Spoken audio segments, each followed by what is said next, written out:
Bonjour à tous et bienvenue sur ma chaîne, j'espère que vous allez bien. Aujourd'hui, je voulais vous parler des hydrolats que j'ai découvert il n'y a pas longtemps et qui remplacent un petit peu les lotions toniques qu'on va retrouver dans le commerce, les eaux micellaires, etc.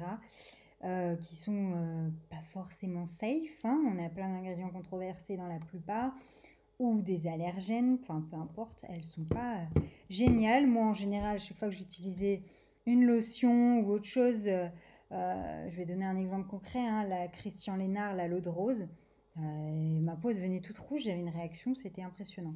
Bref, le sujet n'était pas là. Un hydrolat, qu'est-ce que c'est? Donc c'est en fait une distillation à la vapeur d'eau de la fleur, et là notamment c'est un bambou.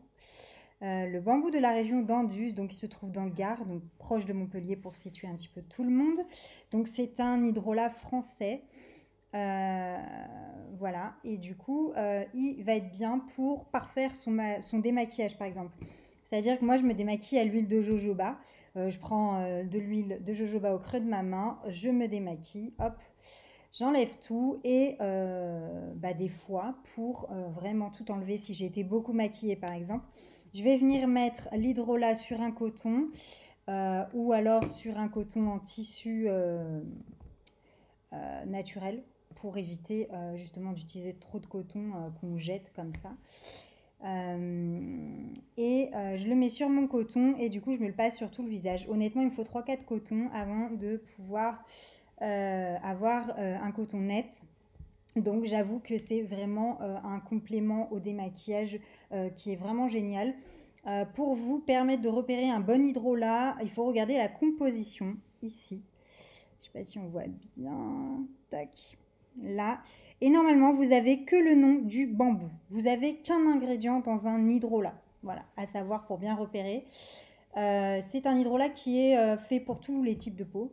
Enfin, notamment les peaux sensibles, un peu irritées, desséchées. Et pour les peaux mixtes, donc les peaux mixtes, c'est ceux qui ont des petites imperfections sur la zone T, donc front, nez, menton. Et après, voilà, c'est très apaisant. Franchement, moi, je vous le conseille parce que déjà, bon, c'est un produit français. Il est vraiment pur. Et en plus, moi, je me suis dit, je vais le tester parce que à cause de toutes ces lotions, ces eaux micellaires, etc., elles sont géniales hein, pour démaquiller en profondeur. Mais j'avais toujours des réactions sur la peau.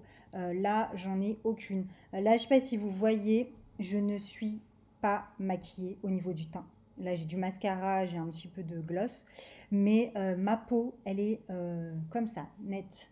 Voilà. J'ai pas de... Pas de fond de teint, pas de bébé crème. Enfin, de toute façon, je ne mets pas de fond de teint à la base.